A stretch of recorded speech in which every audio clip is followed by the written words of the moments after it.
Hello, everyone. Creighton fans, Nebraska fans, J-Sker fans. It's conference basketball tournament week on the Half Court Podcast. I'm Sam McKewon, along with Joel Lorenzi, who is in New York City, Tom Shatel, who is in his pennant cave, and me.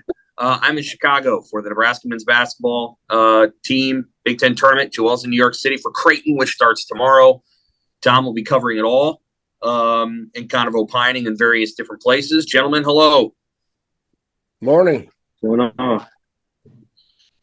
Well, it's cold. I don't know how cold it is in Omaha. It's cold in Chicago. Beautiful walk this morning, though. I think it's cold in New York City, but it's going to heat up on the courts. United Center in Chicago, Madison Square Garden in New York City, and here we go. Nebraska plays tonight against Minnesota in the first round.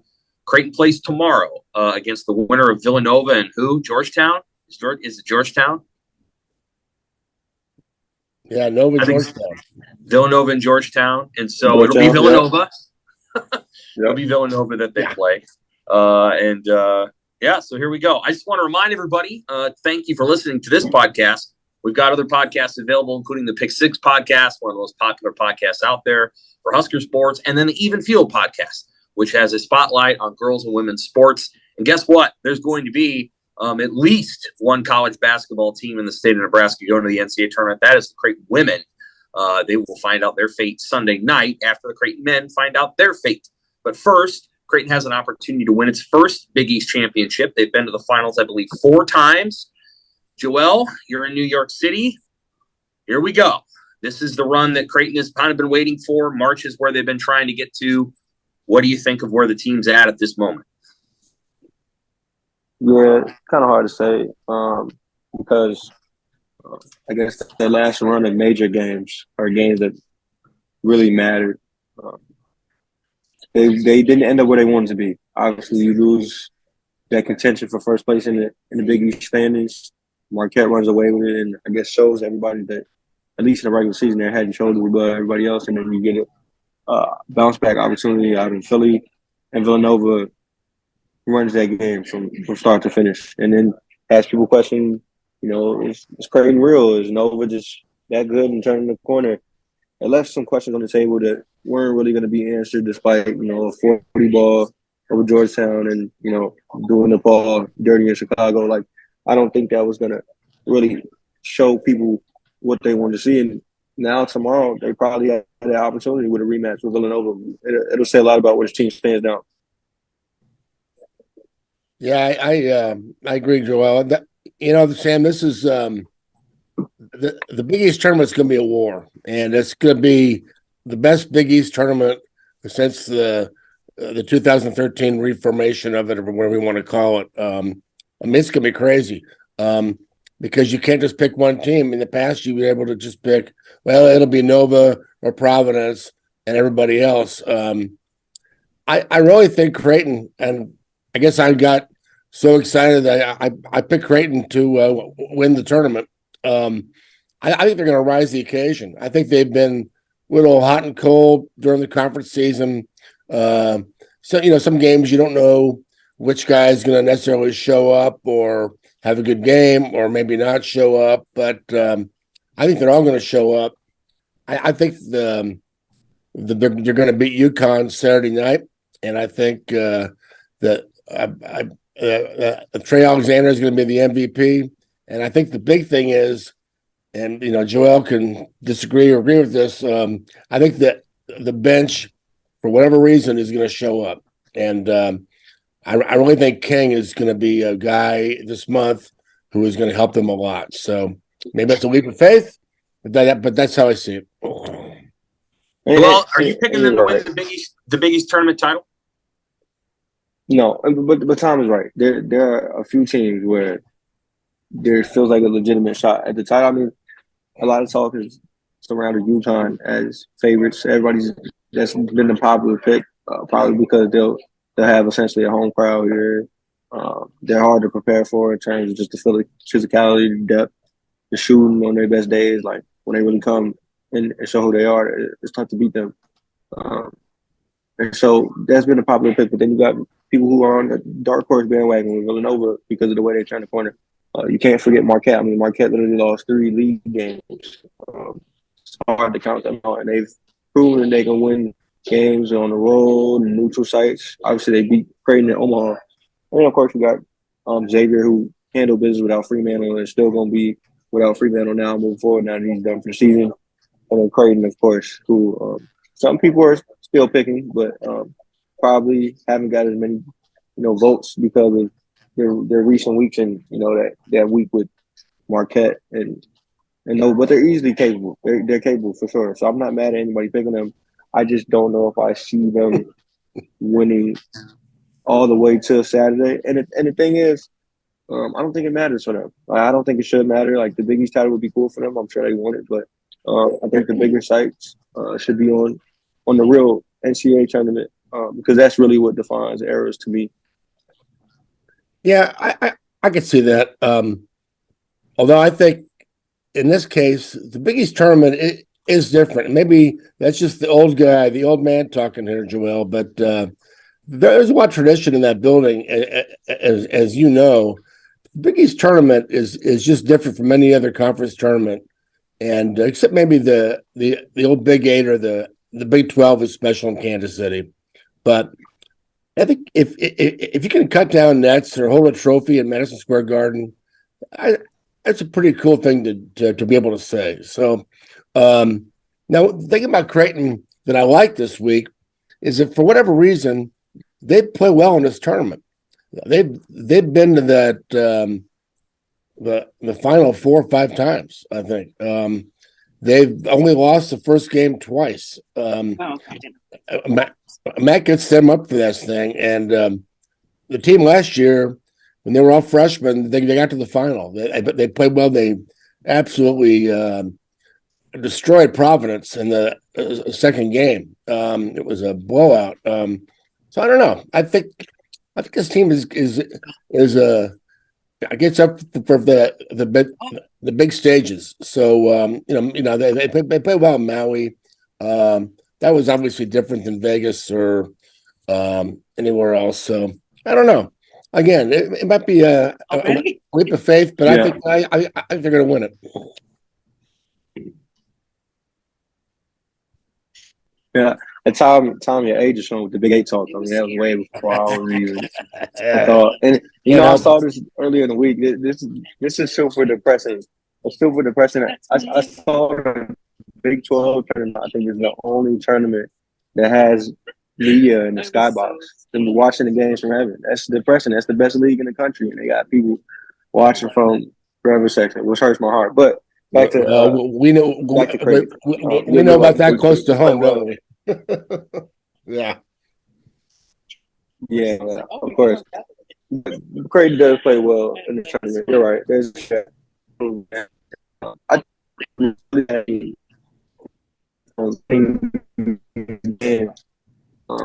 beyond tomorrow, or hesitant about tomorrow, is that you don't know what you're going to get from them. They haven't been a consistent team in their production and what they show. I mean, the defense has been more consistent than anything. Obviously, that's what they relied upon. But you just don't know if the shot maker is going to be there day to day. And I think some of these teams are just more dependable in that front. But I think obviously on Creighton's best day, they can beat anybody in this league and probably do that twice in a row. But can they do that enough to cut those nets? That's what I'm worried about. Yeah, the thing I'm going to write about this for tomorrow. I hope his team is old enough to show the right urgency, because you're not going to have this many, chances of this team. I don't think this team is going to stay together all 4 years. Some guys may not be back next year. We don't know. I think NIL is going to keep a lot of those guys together. But I was just talking with Mitch Ballack, who played for Creighton 2 years ago. He's in Germany. Cell phone's an amazing thing. He sounded like he was next door to me, but he said he follows Creighton still, and he said, "Man, these guys, need to take advantage of college basketball, because once you get out of college basketball, the G League in Germany is just not the same." And he really misses the guys he played with. So I think they, I just hope that they are able to in the next 2 or 3 weeks, you know, I guess give this the proper urgency and it deserves. So yeah, we'll see. According to Ken Yeah. Palm, Connecticut has the best chance of winning the Big East tournament. Second is Creighton. That's my final. That's interesting to me. Interesting. I mean, Yeah, I think Creighton's the I've seen same team that I've seen it fill out like that on bench sites too.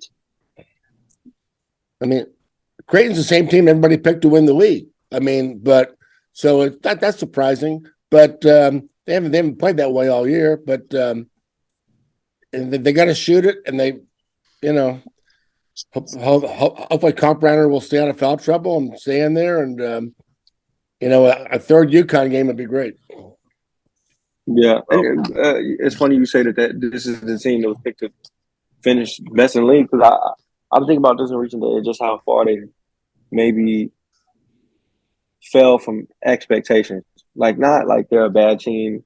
They're still a really good team, but I mean, the teams, the way we thought it would shake up didn't happen at all. I mean, even back to the Player of the Year, race, the two dudes we were talking about heavy early in the season were Kalkbrenner and Sunoco, and neither of those dudes even contended for it by the end of the race.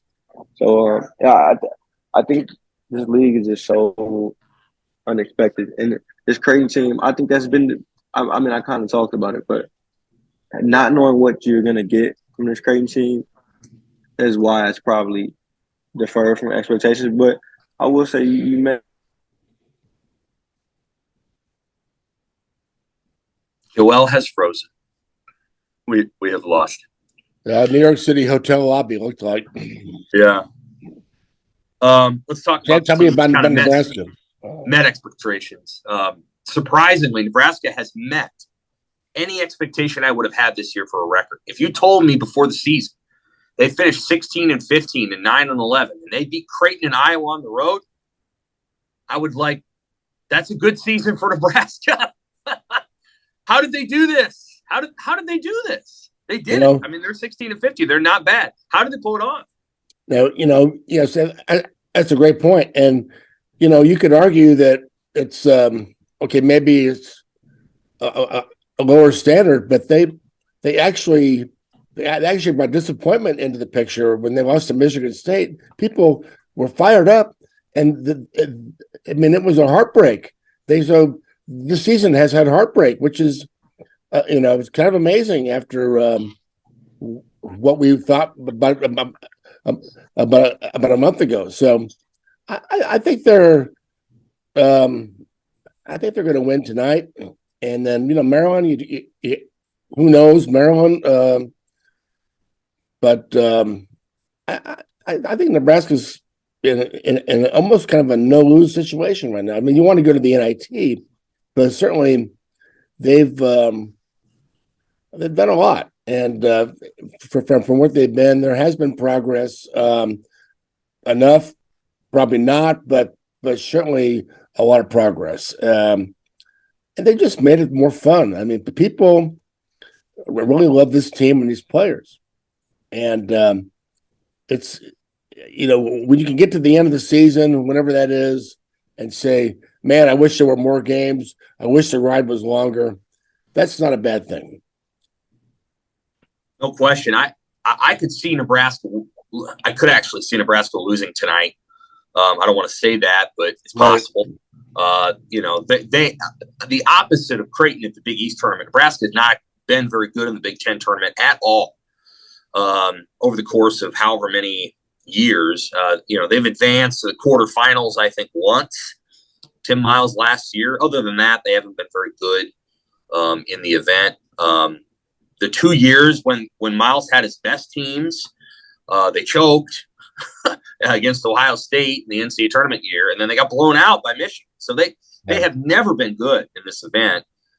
We'll see if they can beat number 14 seed Minnesota tonight. I don't think it's a slam dunk. But man, what a finish to the season. Legitimately good wins.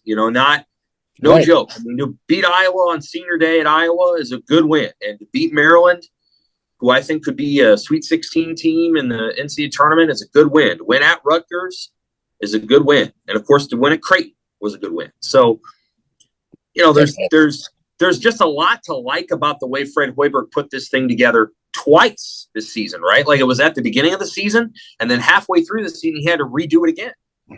Yeah, they've if you look at their games, they've played well for about 2 weeks, and they haven't had a bad game. Again, the Sparty game, Izzo got them playing at a high level in the second half. I don't think Nebraska played bad. They didn't hit the shots, but I thought Michigan State just played out of their minds in that second half. Or at least they shot out of their minds. So if you look at it, Nebraska hasn't had a bad game. Now, maybe that's tonight. I hope not. But if I had to, for them to bounce back from Michigan State and go to Iowa and play that well, man, these guys believe in each other. They're having fun. There are a lot of times they're the underdog. That helps. They won't be the underdog tonight, so we'll see how they handle that. But they weren't the underdog. I guess Minnesota at home, they took care of that. So, Sam, the dynamic I want to see tonight, I don't know what kind of crowd they're going to have, but Tamanaga, the Tamanaga factor in front of an NBA arena, in front of a nice crowd, who don't really get to follow him that much. If he puts on a show, that could be fun. It could. It absolutely could. If Nebraska wins tonight, they play Maryland Thursday night. The Terrapins are already waiting. They're waiting. And if they were to beat Maryland, they would play Indiana. And So Nebraska already knows its first three opponents if they keep winning. They probably have to win the Big Ten tournament to get to an NCAA tournament bid. I could close my eyes and envision a scenario in which they win 4 games, beating Minnesota, Maryland, Indiana, and then, I don't know, the number 2 seed. And then they're somehow in because they would have 20 wins. And, maybe they get in at 20-16, which is a bizarre record. But I don't think so. I don't think there's going to be any grace for the Big Ten's bottom teams because they could get 10 teams in total. Penn State's ahead in the pecking order. They played their way into the tournament last week. You have a ton of teams on the bubble. So what I wanted to do before we left here is just go through this and you tell me which teams in the Big Ten you think are going to be in or out. And there's like 4 of them. All right. So here we go. In or out of the NCAA tournament. Penn State. In. I agree. This has happened in the last week. Rutgers. Out. I agree. I think Rutgers is going to blow it. That team is falling apart. I don't know what's happened. Michigan. Out. I'm going to go in. Okay. I think Michigan's come on late. I think they might make a run. Okay. And then finally Wisconsin. Well, I'll say in, but I will say that a lot of that depends on Chicago for Michigan and Wisconsin.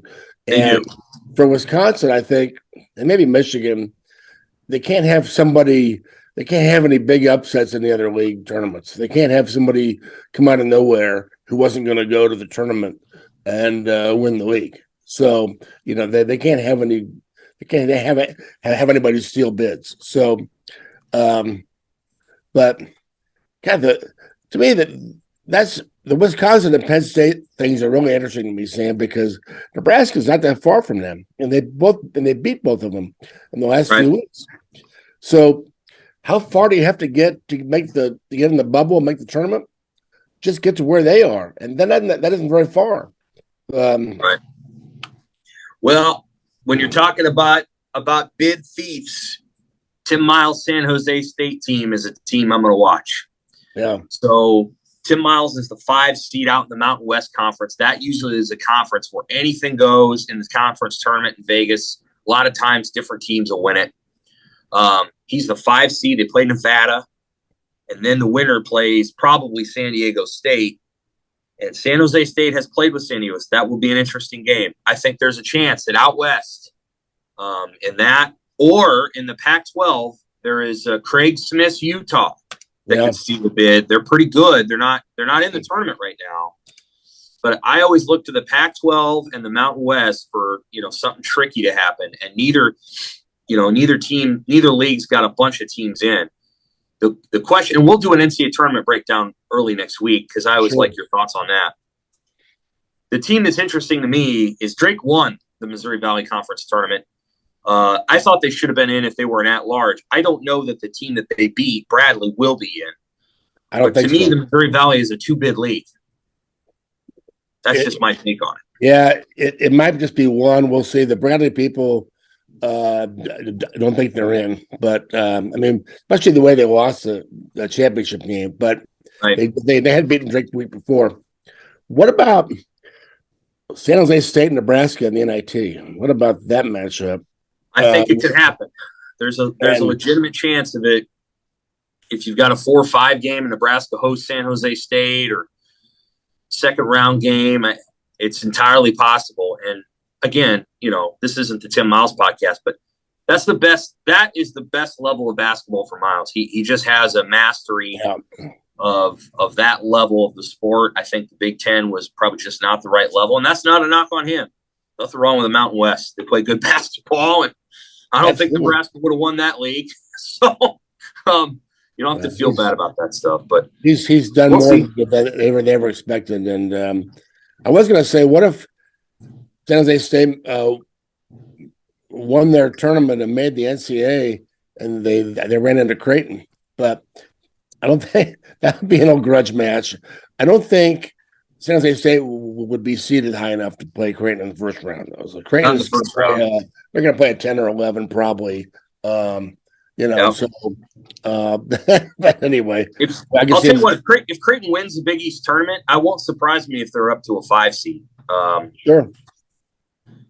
And what happens from there, who knows? We're hoping, with the World-Herald, they're hoping they're in Des Moines or Denver. Those are the two closest spots. Yeah. Kansas obviously has a reservation in Des Moines already, I'm sure. But the second team that goes there, I don't know. Maybe Kansas State. Iowa State's probably Iowa State probably doesn't deserve to go there, but they might. You never know. Unless they get hot in Kansas City. But they think if they had a rematch against Baylor in the first day, that'll be they just beat them down there. So we'll see. But it's we'll have fun. And United Center is very cool. The workroom never been. It's but it's just cool to be there. And Nebraska, I think Doc Sadler, I think maybe last year or one of the last years, they upset Purdue there, I think. But anyway, that was a long time ago.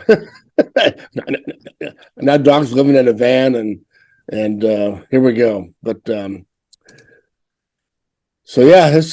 glad the World-Herald's on the road. Glad you guys are going. New York, Chicago, all the big spots, and everybody's going to be able to read it and watch it. And we'll be back Sunday for the selection party at Creighton gym, and see what happens. Yep, they'll have a show. I don't know if Nebraska's going to have anything. I would be surprised, to be honest with you. But Creighton will have a big thing, and both teams will make the NCAA tournament, and we'll see where the women go. I think they probably deserve to be a 6, but that's me. Yep. I don't think they will be. I think they'll probably be a little higher than that. And I think the men, if they win the Big East tournament, will be a 5. We'll find out. For Tom, for Joel, who's in New York City, I'm Sam. Thanks for listening to the Half Court Podcast.